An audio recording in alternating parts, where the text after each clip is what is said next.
No. Yeah. And there's live. See, you gotta. I know when to pay attention to what he's doing. He's not slick. It's See, easier. on It's anything easier else, here, on but anything it's almost a else, tradition now. He does not tell us when it's live. You don't do the. Why do you insist but on this paying one's attention easy to because you just gotta watch the corner. You just gotta watch the corner, and that's it. This one's way easy. Watching the corner is what you used to do back in your previous life, wasn't it, Eli? Oh, this is what we're doing. The Southsiders are going after each other. Oh, yeah, us Northsiders, we have no idea what you're talking about. He was the thug. He was the thug growing up. I was in church. I was far from being a thug. I was a respectable member of society. No, I was out praying for your heathenistic ass. You're welcome. Respectable member of society. Remember that. Until you were 12. Hey, Nico. Shut up, buddy. Until you were 12. Who's gonna? Okay, host. I'm here to just look pretty. Come on, host. Hey, look, I'm the host for the live shows. That's it. Live shows? This is That's a solid point. Hey man, I'm just excited that we're actually doing something this week because I had a bad feeling when everyone started saying, "Well, we should go there. No, we should go there," and I'm like, "Yes, we're not doing anything, are we?" Oh my god!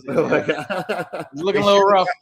They should have won against the 49ers, so we wouldn't even have to be recording. We could have waited until next week. We found out who they were going to be playing. That's only well, it wouldn't have happened, right? Because Seattle still beat the 49ers, so we still would have gotten the number 2 seed. So the last 2 games have been unimperial. Yes. But Seattle lost the week before.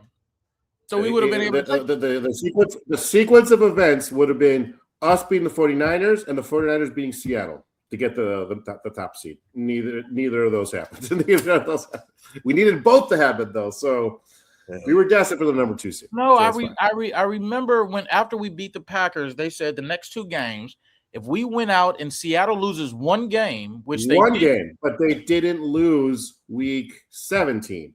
Which was Carolina. Remember, I was telling you that. Yeah, that's we need Carolina to win this game. Yeah. They needed to win this game, really, because I'm sorry, they ended up losing. They ended up losing to Tampa Bay final week of the season, and week 18, right? And they had to wait for Atlanta to beat New Orleans to get into the playoffs, which is one of the most bizarre ways to get into a playoff game. Yeah, 2 teams that have been knocked out of the playoffs for the better part of a month, and both sides are rooting for one of them. I can only imagine that situation. Like, you got to think, like, did the captains call those guys captains? Say, hey, if you win this game, we'll buy you a ticket somewhere. I don't know. Might as well. Something like I would have done it. I'm like, hey, come on, guys, we need you. Help us out. Help us out. We'll get a Rolex on the line. Like, okay, let's give them an incentive because those teams had 0 incentive to win that game, 0, right? Yeah. And a playoff team was on the line. And now look, I think the Rams absolutely pummeled Carolina, so I think it's going to end up being a meaningless victory, regardless. But regardless, things have happened in the playoffs in the past, so. At the last time, it's interesting. The last time a sub 500 team made the playoffs, right? They were a heavy dog in the first round, and they won the game. You never know. But hey, look, Bears are in the playoffs. We get to host a game in the playoffs. Like what? When's the last time we did this? So, John, you are muted. I need you to get it together, producer. I'm not muted. Oh. I wasn't talking to y'all, but yes, the Bears are in the playoffs. It's unbelievable. It's fun. It's fantastic. It feels unreal. And if they go out 38-6, I'm going to be pissed. Right now Vegas hasn't picked them, right? And that makes sense, right? I mean, both the previous 2 games came down to the final play of the game, right? Right. Interesting side note to this game. Both teams are on losing streaks, right? The Bears are on a losing streak, right? The last time both teams won, the Bears beat the Packers, and the Packers beat the Bears. Wow. Yeah. They're on Packers on a 4-game skid. They're on a 4-game skid. Well, when they lost when they lost to the Bears, they basically were locked into the 7th seed. Whether that was fair or not, it's immaterial. But look, we had the 2 seed. We're playing our arch rivals. It's going to be a lot of excitement Saturday night. I know that you guys are all picking the Bears. I know both of you guys are picking the Bears. Yeah. Oh, wait, whoa. There's no way this is the Donkey Dance podcast, the official podcast in Dallas of the Bears, and we're saying Packers.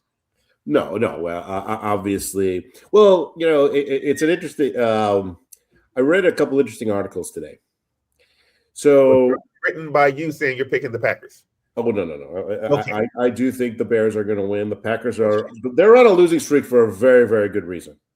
And they're teams that stumble into the playoffs, they don't usually fare well, right? And it's not like yes, the Bears are a 2-game losing streak, but they essentially lost in the last play of the game. Both of those, they could have easily won those 2, right? Packers can't say that, right? The Packers, now granted, week 18 they benched everybody, but the last 2 weeks they lost decisively, and that's not the kind of energy you want going into the playoffs. On top of it, and I'm going to make Eli smile right now. The Bears are the big X factor of the playoffs, and when I say that, this is what I mean.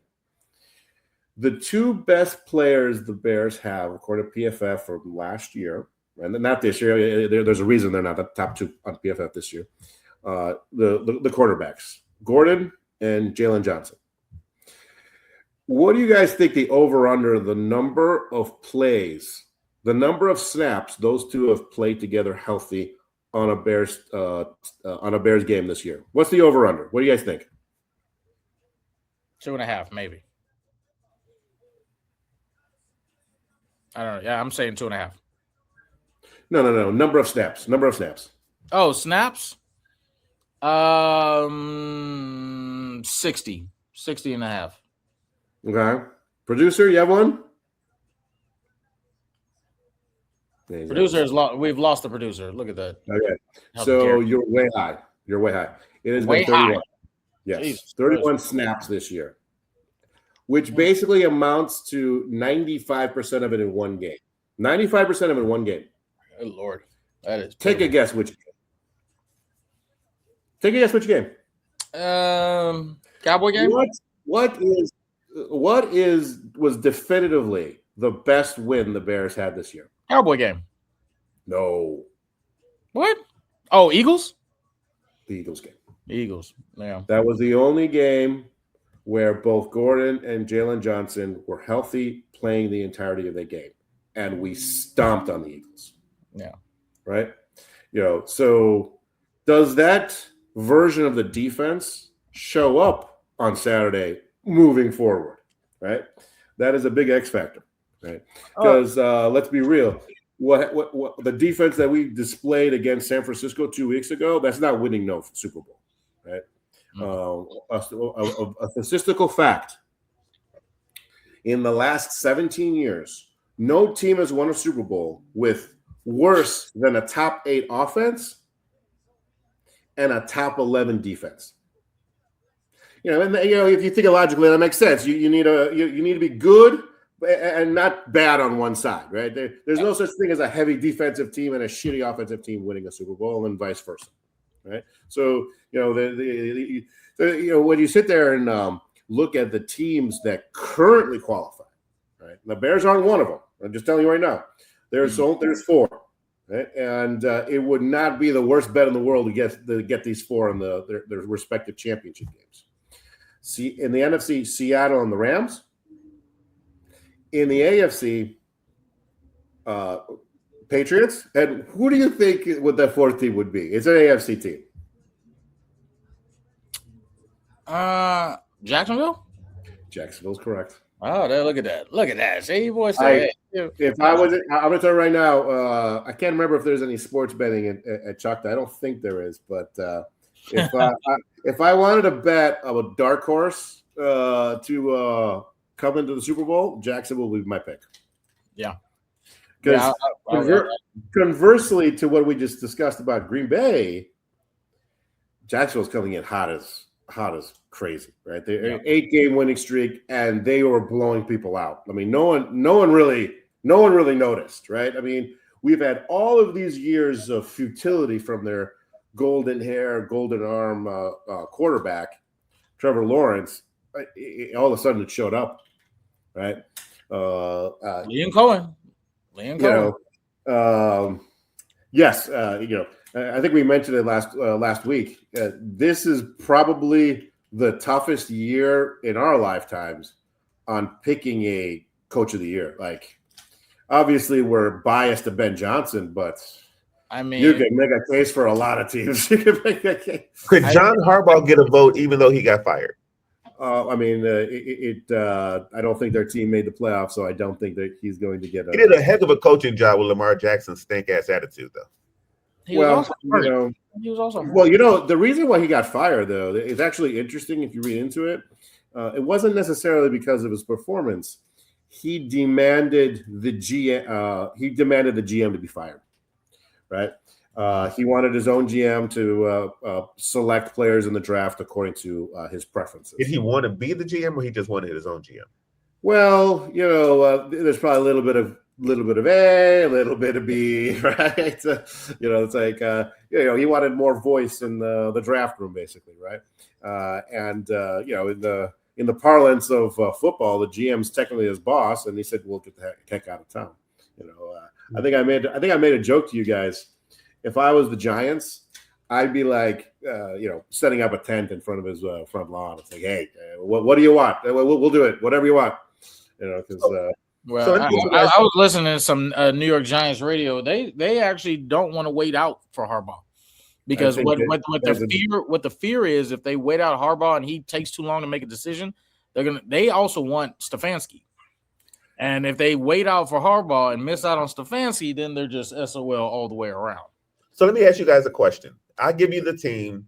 You let me know if he makes a difference in them not being the worst team in the NFL. Let's start Carolina Panthers. If he goes to Carolina, are they no longer the worst team in the NFL? Carolina's in the playoffs, so I don't know. Yes, even if it's a 7, it doesn't matter. They're in the playoffs, right? So they're not even going to be picking the top half of the draft. But does he make them better than what they were this year? Well, sure. I mean, of course he does, right? Carolina has their own problems, but again, to me, the X factor is the Giants, right? There are no other. What other team do you know right now in the NFL that has their one second. Matt, do the Panthers be better if Harbaugh's the coach, in your opinion? Where? Carolina.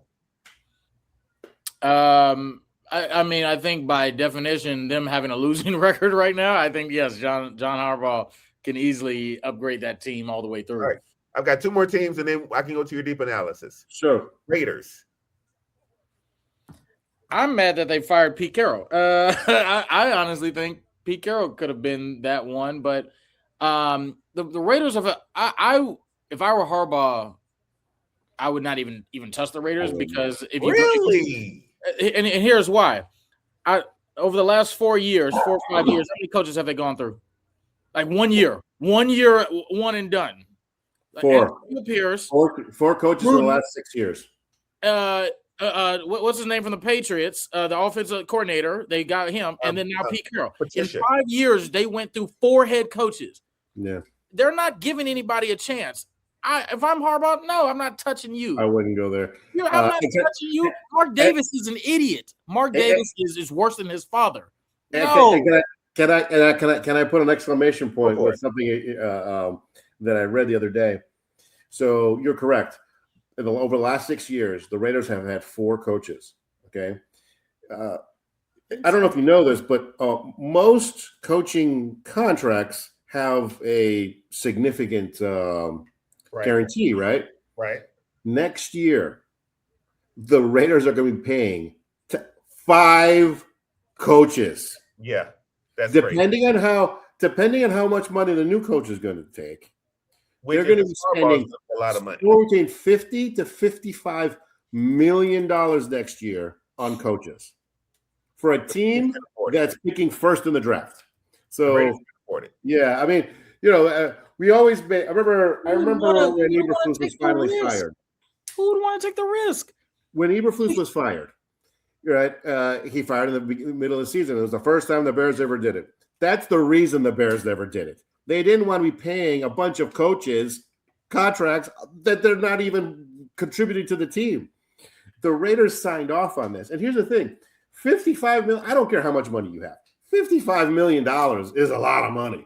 That's right? A lot of money. That starts affecting their judgment on free agency, their judgment on personnel, how much they're going to spend on this, that, and the other thing. I wouldn't. That is my opinion. The worst head coaching job availability by far. With and it's crazy because they have the crazy thing is they have they have the first overall pick, and they're still not even like quality, because it would be one thing is like if they went flyers on head coaches and they were like, oh, okay, that just didn't work out. No, you fired John Gruden and you fired Pete Carroll, 2 Hall of Fame head coaches. Stop it. No, you're not. If you're not giving them a chance, why would John Harbaugh? No, God, no. Well, by the way, let me answer our producer's point real quick, because you are right. The Browns situation sucks almost as bad. To their credit, I mean, again, it depends on how much you believe in Shedeur Sanders, of course, but they actually effectively had the best draft last year, right? They have the defensive rookie of the year, lockdown linebacker, a starting running back, and the tight end, the rookie tight end who actually finished as the best performer at the rookie position at tight end, a guy named Fannin, who's going to be a big sleeper next year in fantasy. I'm not saying they don't have problems. They wouldn't be picking third in the draft if they didn't. But we're talking about really bad shit to just really bad shit. Right? But again, the Raider situation, I wouldn't. Their biggest problem is what coach in their right mind would trust them. Yeah, I wouldn't trust them. They're gonna fire me just because one bad season. Like give it a chance. They stuck Carroll with the worst performing quarterback in, and they expected what to happen. Right? So there they are. Now they get to start over with I'm guessing Mendoza, the Heisman Trophy winner, who quite frankly I don't really believe in. A lot of teams don't believe in, because ace quarterbacks were heavily they end up on high school lists as best at their position. Mendoza was nowhere near that, right? So there's a reason he played at Indiana. If he's someone everyone wanted, he'd be at USC, Oklahoma, someplace good. Don't get me wrong. I think Indiana's got a good shot of winning the championship, but he's I don't think he's some game saver. He's not no Caleb Williams throwing dimes a couple times a game. It's gonna be more of a game managing type situation. And do you spend that in the first pick of the draft? I don't know. You gotta think about that a little bit. That was the one thing that actually came across the idea, Mark. So because I don't think the Raiders get any quality coach, but what you can do, you got Mendoza out there. Go get his head coach. Go bring what's his name out of Indiana. Tell him to come to Las Vegas with the selling pitch of you get to coach the same quarterback for the next 10 years or so. That's a better seller, and you don't have to pay him what everybody else is getting pay. You don't have to pay them these ridiculous head coaching salaries. You don't. You pull him out of college. You can figure it out. But I can't imagine any true veteran head coach is taking LA seriously. Not with Mark Davis and Tom Brady running the show. No. Like what? They can't take you. So you're a gimmick team at this point. And the other thing to understand is there are not that many premium head coaching candidates this year as opposed to last year, right? I mean, but if you're a coordinator who just wants a shot, though, you're going to take that job regardless of who the owner is, right? I mean, that's what Eberflus was, right? I mean, Eberflus was like maybe the sixth choice the Bears had. They just struck out on the top five, right? But I think there's 3 quality picks that you can go after this year. Which are Kevin Stefanski, sure, John Harbaugh, and let's not forget Mike McCarthy still wants another job. Oh God! Look, you can say everybody in Dallas. We're in Dallas. We're in Dallas. Everybody in Dallas just died laughing right now. I'm just saying. Hold on. Okay, but hold on. They want to laugh, but I'm sorry. Didn't Mike McCarthy take them to 4 straight playoff appearances with 12+ wins? So Dallas can talk all they want, but he made that team a 12-win team 4 times in a row. If the Steelers lose their first game in the playoffs, it's Tomlin gone. And that'd be the dumbest thing. That's like Baltimore firing John Harbaugh. So you know that it can happen. It can happen, and I'm saying Baltimore's stupid for it too. But yes, you're right. If Tomlin comes on, if he comes available, again, my God, who do you replace him with? Yeah, who do you replace him with? That's part of the problem. That's why I'm saying you replace Harbaugh with Tomlin and Tomlin with Harbaugh. Shut up! That'd be the funniest, stupidest thing ever. Oh my God, that would just be so dumb. Oh my God, I would hate the NFL. I would look at them and be like, y'all just trying to be funny now. You're just trying to be funny. What are you doing? We're just going to be funny. A few months ago, I think I mentioned something like this, right? I mean, when Eberflus was signed in for one more year during Caleb's rookie season, a lot of people criticized. But there were a lot of conspiracy theorists out there that said, well, the guy we really want just wasn't available. If we wait a year, he will be available, right? And they identified Ben Johnson early, and that's who they went after. And I think it's safe to say that he's probably the inside track for Coach of the Year. So they made a good decision, right? And but let's look at this a different way, right? Who was the second choice 2 years ago? Do we remember? For where? For Chicago? For Chicago. We're talking about 2 years ago, right? When Eberflus was signed on again. Jim Harbaugh. Well, okay, he was one option, right? He signed for, but he signed with the Chargers. He had him in the building. He had him in the building. We actually interviewed him. Who are you talking about? And I remember specifically that you said that you really wanted this guy. He was actually the offensive coordinator for USC. Oh, Cliff Kingsbury. Yeah. The year Caleb was with Cliff Kingsbury. Do you know who else? You know who was fired 2 days ago? Mr. Kingsbury. No, the mutually parted ways. Yeah, okay. He was fired 2 days ago. We mutually decided, I hate that so much. You have no idea. Either y'all love each other or you don't. Don't sit there and tell me. Don't sit there and tell me y'all mutually decided you hate each other. Like it doesn't work that. Hold on, but let me stress this. Yes, Cliff Kingsbury just had that a couple days ago.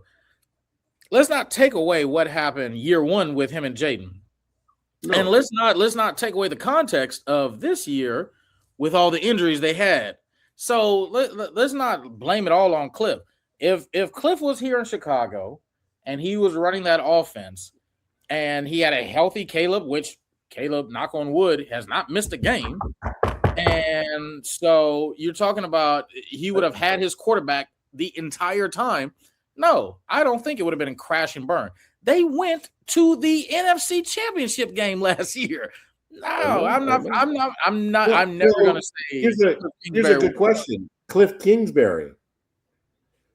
Is he a head coaching candidate? I mean, you got to think about it. There's more available slots that there are premium candidates. And to your point, a young quarterback. He took back to the champion.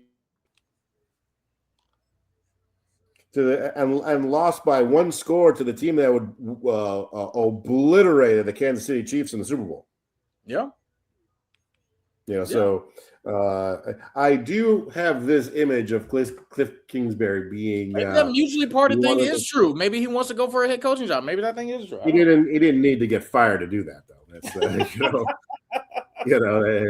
I assure you, him having a position makes it better for him to find a spot. But I digress.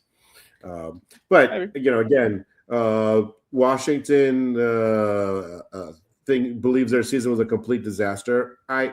Look, it's tough going from the championship game to 5 games out of the playoffs, right? But the crazy thing is, it wasn't just Cliff. They did it to the defensive coordinator. Like, he cleaned house. Like, and I don't understand how you sit there. This is how head coaches lose a job in 1 year's time, because now you've taken ownership of both sides. If they don't improve dramatically next year, what's going to happen, right? And they're in a tough division, right? I mean, the Cowboys have a great quarterback. The Eagles are the defending champions right now. And look, as I said before, I really believe the Giants are symbolically one of the sleeping giants in the NFL. Because again, they check all the boxes on the premium positions that are the toughest to fill, right? Sleeping giants. Yeah, I saw what he did. Uh-huh. Yeah, we see what happened there. So wait, how do you feel about Dennis Allen being the Raiders' next head coach after they win the Super Bowl this year? Dennis Allen. It's interesting. The Atlanta Falcons requested permission. Forgive me, I forget the guy's name. He is the current assistant GM to Poles. Oh, to Poles? You mean Ian Cunningham? Cunningham, yes. They requested permission to interview Cunningham for their GM position. Correct. And you'll find this interesting. The way compensation rules currently work, if the Falcons would, quote unquote, sign Cunningham, the Bears would receive a conditional 3rd round pick. Did you know this? I think I saw something of that nature. Yeah. No, it's like, so the guy who gets the coffee for Poles, if he leaves, we get a 3rd round pick. I mean, I don't want to make fun of the guy, but to me, that's what an assistant kind of does. So yeah, take him. Sounds good. Sounds good. We're in. Yeah, no, that's not what it comes. But this isn't the first time Ian Cunningham's name has came across like GM circles, right? Like they were talking about it like a year or two ago that he was going to now, but now since we're winning, now he's really going to get the look. And so, let's be frank. There's probably guys in the New England house that people are going to try to poach. There's going to be guys in the Chicago house that people are going to try to poach. When you go from worst to first, I mean, both teams respectively, the number 2 seeds in their conference, right? When you go from worst to first like that, people take notice, right? I mean, performance, we're a performance-based society. You perform, you get rewarded, right? You don't perform, you get punished. And the NFL has that concept on steroids, and that goes from all the way to the players, all the way to the GM and assistant coach ranks, right? In fact, you make there is a really good point from the producer, Dennis Allen. Gosh, if some of these teams wait around a little while, he should get interviewed, right? I mean, he put I think I mentioned this a few weeks ago. No team has lost more projected starter minutes on defense than the Bears this year. Yeah. No team, right? Which again goes back to my original point. The Bears are the X factor because they don't check the boxes that you see in normal Super Bowl contenders. But if all of a sudden the defense just hits lightning, which going back to my point, the only game where Gordon and Johnson played together the entire time was against the Eagles, which personally, I mean, I know you said the Cowboys and the Packers, but to me, the game that was the definitive, the Bears have arrived was the Eagles. I don't think to be honest, I don't think it's particularly close, right? This was from the beginning to the end, they won that game, right? And they beat the Eagles in their home turf, right? So, again, if they can replicate that performance, they certainly have a chance to make noise in the playoffs. Especially if someone upsets Seattle and the playoffs go through Chicago.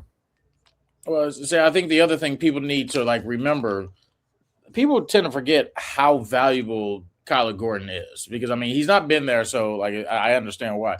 But the things that Kyler Gordon does in terms of blitzing from the nickel or being a very shut down corner for those crossing receivers, he helps the defense so much. And Dennis Allen has even said how much they're able to use him. He is a premier. That's why he got the big extension that he did, because of his production. If he can just stay healthy, just please God, stay healthy. His defense looks so much different with him on the field. CJ Gardner-Johnson has filled in pretty nicely, but I saw a stat. They were talking about a stat today. How many touchdowns he's given up? And I was he actually produced the lowest PFF score of the year last week against. So I'm sitting there I don't know if you were watching Amon-Ra St. Brown during that game, but he did whatever the hell he wanted. So here's the thing. Here's the thing about that game, because we haven't talked about that game. After now reading a bunch of the articles, seeing these things, I am fully convinced they gave up that game. They had no interest in winning that game whatsoever. And here's why. After hearing the interview, the post-game interviews, and hearing some of the interviews from the players, they threw that game. And what they wanted to do was not give anything for the playoffs, not to give any looks or any type of information. Because when you hear your coach say, hey, we had a more simpler game plan, we just needed to execute. It's well, why would you go simple game plan if you were trying to win? And then you hear your starting safety said, we were just playing man-to-man and we weren't giving any help over the middle. Dennis Allen is smarter than that. Why would you ever – that they're giving you these crossing routes and he's burning them. Why wouldn't you go to zone, or why wouldn't you give some help? Dennis Allen's not stupid. We obviously know Ben Johnson's not stupid. These things being said are I feel like y'all did this on purpose. I feel like you did this on purpose. I don't know, because in purpose, I think we talked about it. If they had lost and Philly had won, we would be facing what would be the 49ers this weekend, which I think. But they knew Philly wasn't playing their starters. They knew that. That was already announced pregame. Well, yeah. When you start, I don't disagree with you. I don't disagree with you in that they might have kept some tricks up their sleeves for next week. But I also believe that's a little bit of a far cry from they just purposely lost the game. I think that's a bit of an overstatement, because again, they lost by one score, right? You can't convince me that they weren't trying in that fourth quarter. Right? They were trying. They were trying. But come on now, you're talking about a team that the week prior put up 38, and then all of a sudden you can't score into the fourth quarter. Well, again, the receivers are just dropping pass after pass after pass. Yeah, San Francisco's defense is absolutely putrid. Detroit's defense isn't good. Have you seen their secondary? Everybody's injured. We could have lit them up. We were supposed to light them up. Yeah, supposed to light them up. I'm not. Well, to be fair, we didn't. Come on now, to be fair, the other injury we haven't talked about was in the wide receiver room, right? Right. Of course. Obviously, Luther Burden has had a great last quarter of the season, but the gentleman which probably should have been the number one wide receiver if he hadn't gotten hurt is coming back this weekend, right? So those are three key returnees coming back this week. guys who didn't play against either Packer game. So, again, we'll go back to what I mean by X factor. Rome Odunze, I said in the beginning of the year, and I thought he was going to be the number one wide receiver. He technically wasn't, only because he missed 5 games. But next year when they start tightening up that wide receiver room, I think Roman Dunze is good. He's gonna have a long career for the Bears. And even as is, he still had 700 yards receiving. So I don't know. I don't know if I'm as excited of getting Rome back this week, simply because of the fact that after missing 5 games, that rapport that you had with Caleb, that's moved around. He has more comfortability with Colston. He has more comfortability with Luther. So, you guys very much needed after missing 5 games, and all of a sudden you guys are going to be clicking again. That's not how wide receiver and quarterbacks work. That's just not how. That could be true of any position. I think my favorite stat. I think I told you last week my favorite stat of the year. Caleb's QBR passing to Luther and Loveland is 126. Mm-hmm. Everybody else is 80. Everybody else is 80. Now, I think a lot of that is Oz, who, I'm sorry, he did some nice things, but I think he was a complete disaster this year. Yeah. Granted, we got the number 2 seed, but I thought him being on the field kind of slowed Burden's rise. 100%. By the way, can I tell you an interesting article? Another interesting article I read, fantasy football related.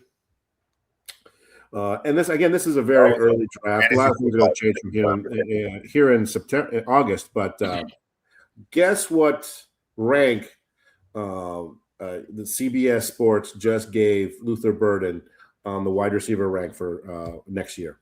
16. Mr. Producer is actually close, 19. But think about 19 of every wide receiver in the NFL. Right. There's metrics. There's people who believe that he is going to be he's got superstar written all over him. I know you guys are DJ Moore fans. I remember Mr. Producer when I told him my biggest fade this year was DJ Moore. I was proven absolutely correct. And I don't think DJ Moore is going to be on the Chicago Bears next year. Not that. Yeah, no, I think they play for a winning team, and you think he's gone. Well, I think a team like a Tennessee will offer a decent draft pick so they can have a proper number 1 wide receiver for their young quarterback, right? And from the Bears' perspective.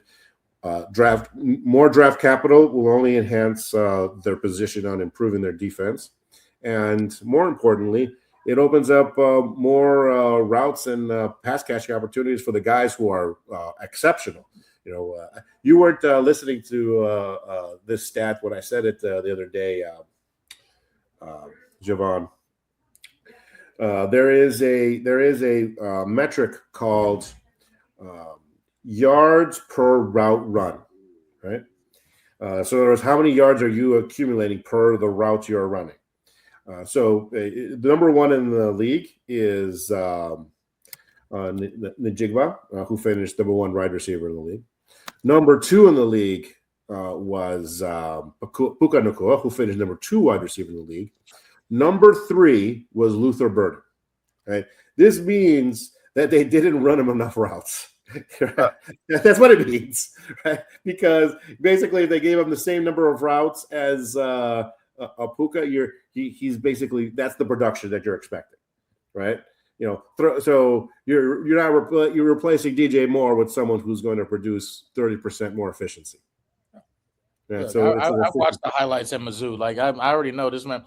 Even when we watched the highlights this year, every time you put the ball in his hands, first down. Or big play. It's just what's funny. One of the narratives I'm going to find very hysterical because I actually do think Burden has a big game on Saturday, and I think the narrative that's going to haunt Green Bay, especially if they lose to the Bears, big because of Luther Burden.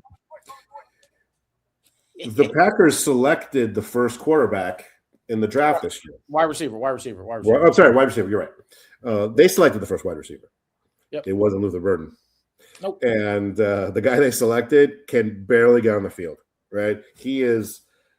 He's accumulating the results of they kind of maybe he shouldn't have been a first round pick. Meanwhile, a lot of teams look stupid passing on Burden and the other wide receiver from that Tampa Bay took that played in OSU. I can't remember his name now, but again, the whole point is that's going to be a really strong narrative if you think about it, because the Green Bay has been begging for a number one wide receiver for years. They finally take one in the first round, and he ends up being a bust. Meanwhile, your biggest rivals take one, and he's a superfluous number one wide receiver. I find that hysterical. No, it's like, look, I'm loving it. Like, I'm good with where we're at with it. I think. Here, I mean, there's going to be a lot of things that come to it. I'm like I said, I'm more excited about our defensive injuries that have come back. I think that's a bigger help, especially with C.J. Gardner-Johnson going to be out this week for concussion protocol. So, I mean, you got like Kyler Gordon coming at the right time is like definitely the right time. And defense is a lot easier to like implement somebody back into the rotation, especially because when you run zone or when you're just on a blitz or snap count, like that's so much easier. Having to rely on the crisp route running as well as the timing with your quarterback, that's I'm a little worried about that. But having Kyler Gordon and some of the things that he can do. No. Because again, I know you're a big CJ. Love him. Yeah. But coverage is rough. He had an absolutely horrible game against Detroit. He produced the lowest PFF score of any player, offense or defense, for the Bears this year. He is being picked on, and by the way, that's been the last 3 weeks. Yeah. He got picked on in San Francisco. He got picked on against Green Bay. He's getting picked on, right? The theory is Gordon won't get picked on, right? That alone. Right, you're taking away your worst defensive performer of the last month, and you're replacing him with the guy who finished 17th overall at his position last year. Yeah, right.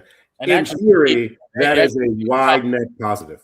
He was actually a top 3 in his position, because you got to remember they consider nickel corners different than just regular cornerbacks. No. When PFF makes that distinction, they group them all together. Right. I know, that's what I'm saying. They're grouping all corners, but I'm saying yes, he finished number 2 nickel corner. You're right.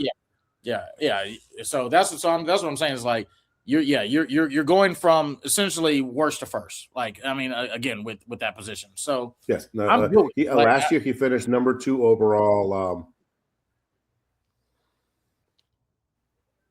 I'm excited about it. Yeah, I'm definitely. So, look, I'm glad. And then Malik Willis, he's out. They just had to upgrade Desmond Ridder. I don't know what that means for anything, but you know what I find fascinating. Yeah, one other little note for this game that I'm going to be interested is if Love stumbles in the first half, which is not impossible because he has known to have slow starts and do stuff like that. Mm-hmm. What's the narrative going to be like? Hey, let's give Willis a try. Because I don't know if you remember, Willis is out. Willis is out. Okay, I apologize. Yeah, he's out. But that's why they elevated Desmond Ridder. Desmond Ridder is on the 53-man roster now. Oh my gosh! But you know what's interesting? That's what Willis did enough. I actually think Willis did enough in his little trial that someone's going to give him a contract next year. Look, the speed on him is what we struggled with. Like, if you can keep like these quarterbacks in the pocket, we can probably bring them out. Like Jordan Love, it's an interesting question. We were fine. It's an interesting question because it's like, I know you're still a Justin Fields fan, and obviously he's lost a lot of faith. Oh my God! But my favorite joke last week. I go, hey, what about Justin? Like, he's doing his best. Leave that man alone. On terrible teams. He got benched on the Jets. Okay. The Jets who just broke the record for not a single interception in the entire NFL season.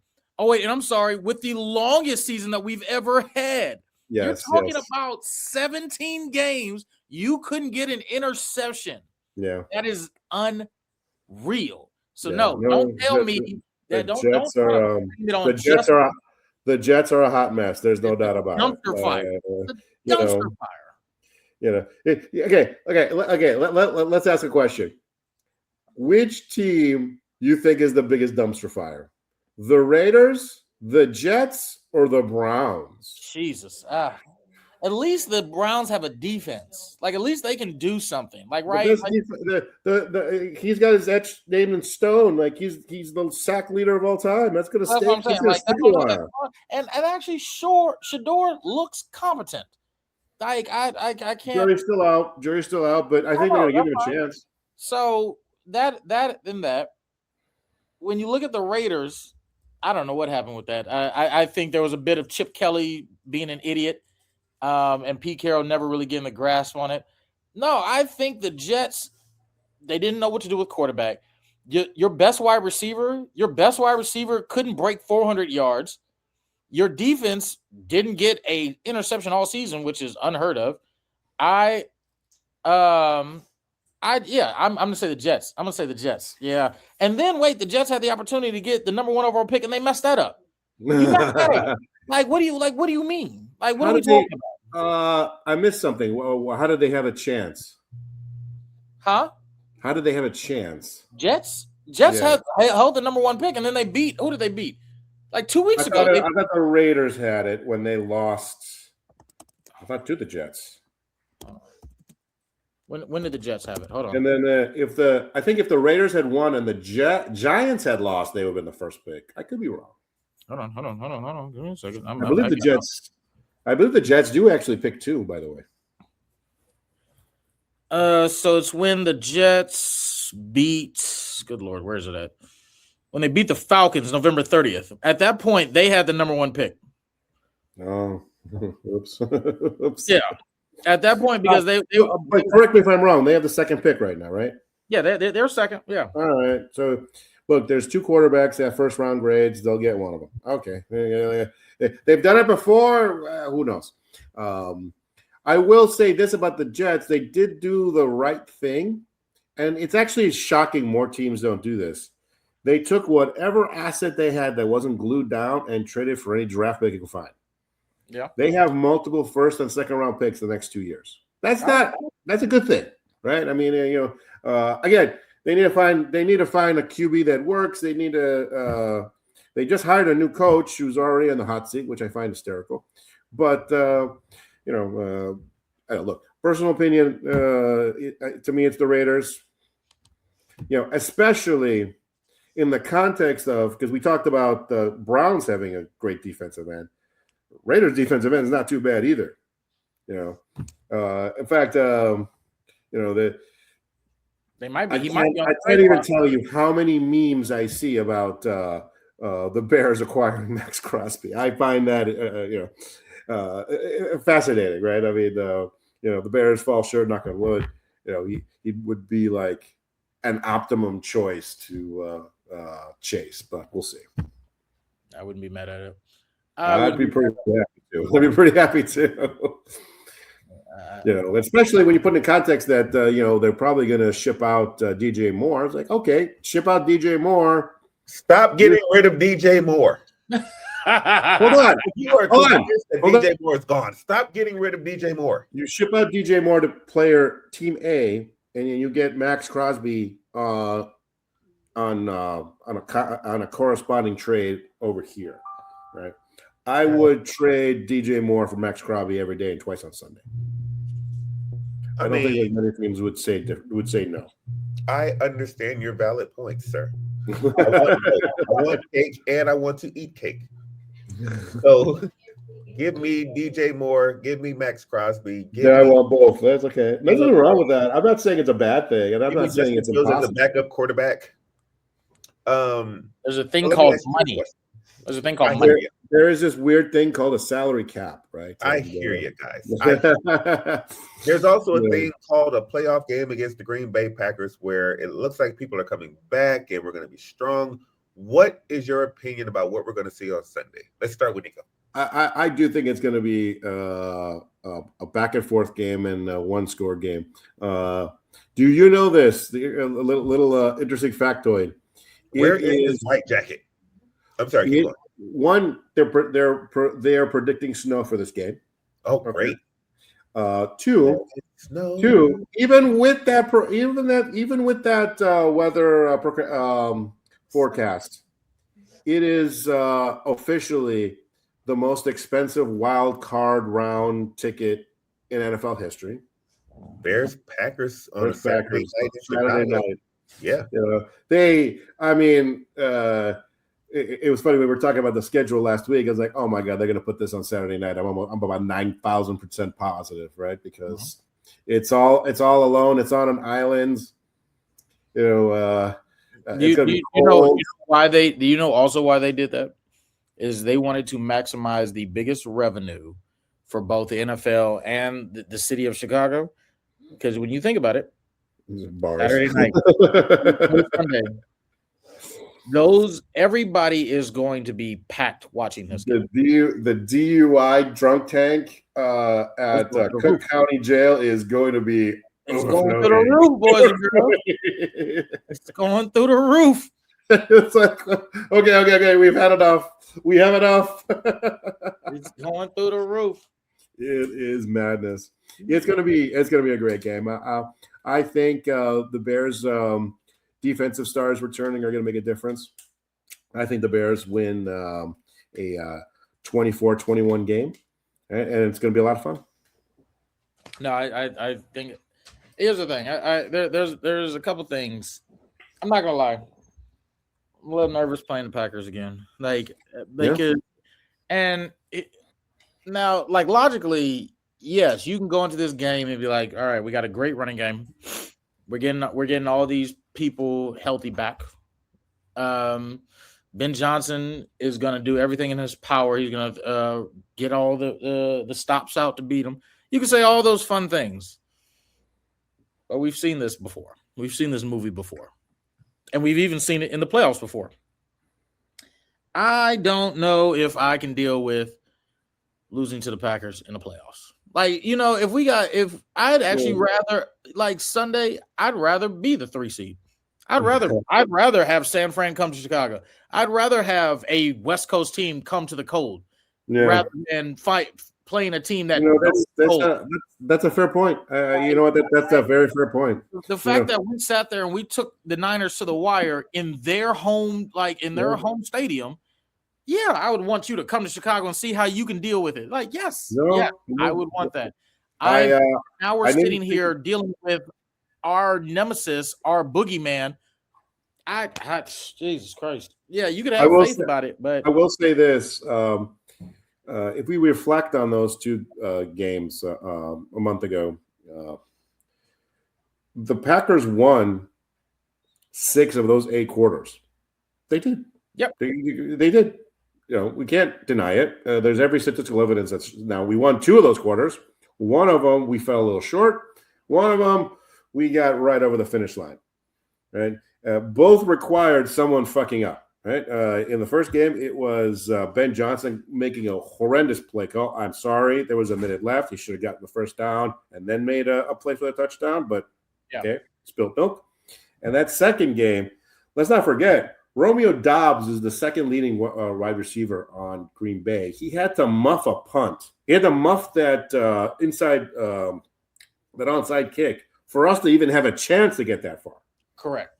You shouldn't have done that. You're on the hands team. It's your only goal. Don't muff it. And he did.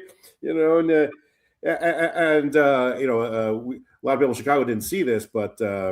He when he went to the Green Bay media, he said, it's my fault. I don't blame my teammates, blame me, blah, blah, blah, blah, blah. And they're like, oh, okay, good for you, But again, both games required a fuck up, and it's not that much of a stretch that might come down to that again on Saturday.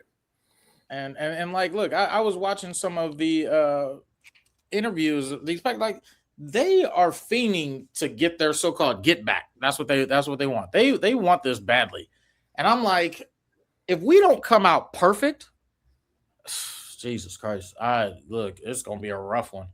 It's gonna be a rough one. Yeah. I'm not really like, I'm looking forward to it because the challenge and the competitiveness of it. Sure. Yeah, let's do it. But if I have to sit here and deal with stress like that, or if I have to deal with a first half of just no football, no offense, no nothing, like, come on, man. Like I am not. I mean, how about a deal with the first half like we did last Sunday, where the Bears did absolutely nothing on offense or defense, and we just had to sit there and watch. Yeah. Now, the flip side to that is excruciating football. Yeah. And then, of course, they wake up in the fourth quarter and then they lose again a last-second field goal. So, could we see something similar? I hope not. I'd like to see a full effort from the Bears from first quarter to the fourth. Because I'll tell you right now, we sit there and if we continue to throw that kind of effort out there, where they look listless, they look lost, penalties, miscues the first half. Yeah. We're not gonna. I know it's fun to call Caleb the Iceman because he comes alive in the fourth quarter. How about I would rather see him do it the whole damn game and we win by 2 touchdowns, like that Cleveland game. Give us something easy to take, right?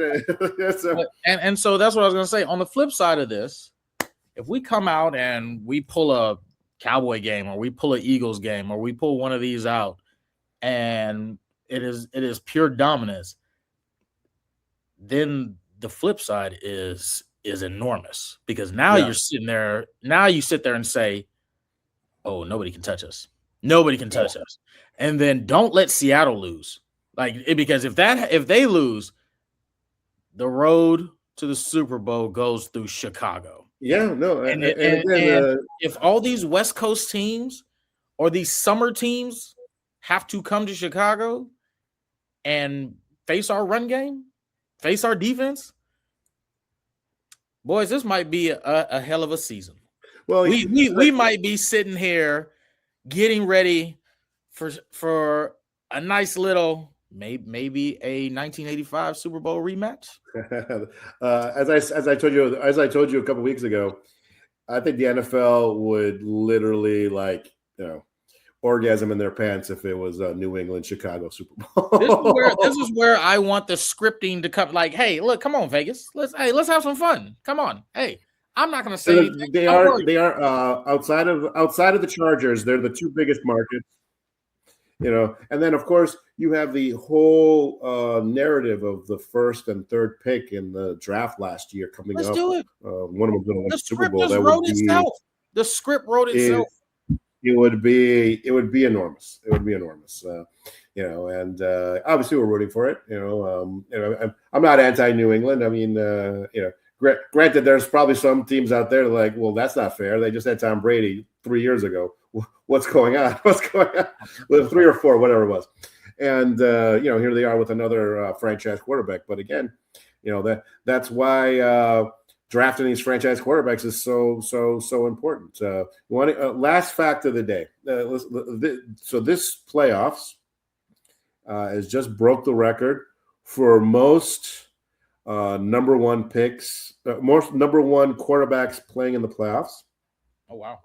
Okay, so we had Stafford, we got Young, got Caleb, obviously, and most top 3 selected quarterbacks playing in playoff history, right? The only real late round quarterback who's still alive is Brock Purdy, and again that's he's Mr. Irrelevant, so it's a big outlier.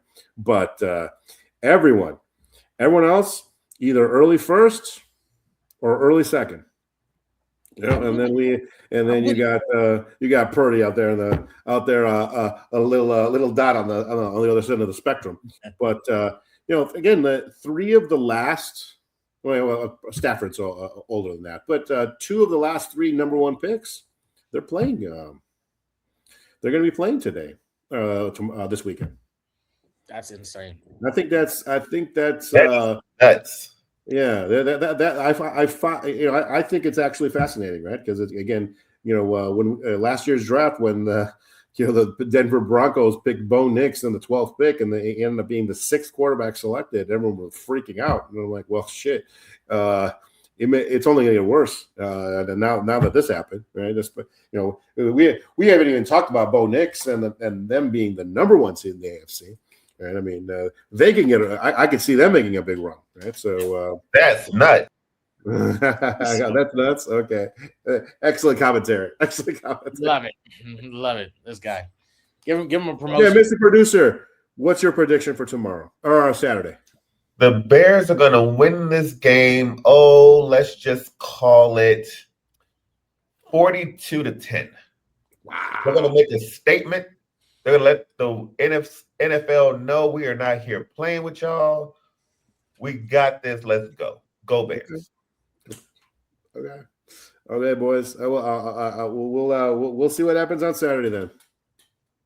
Look, 115-3. Let's go. I don't care. No Bears. Whatever. Boys, it's always a pleasure. I'm about to sit here and play some more Madden. Oh my God, you're Madden, dude. Don't you judge me. What was the weird thing about your Madden game? The kicker is like Chad. It's an ultimate team. You play with cards. Yes, my kicker is Chad Ochocinco. You better leave him alone. What the hell's going on with that nonsense? He's been winning. He plays soccer. It works. Okay. Look, it works. And then when I got trick plays on the kickoffs, so says you. That's what it is. That's some nonsense right there. All right, guys. I will see y'all Saturday. Bye, you trash producer. How do I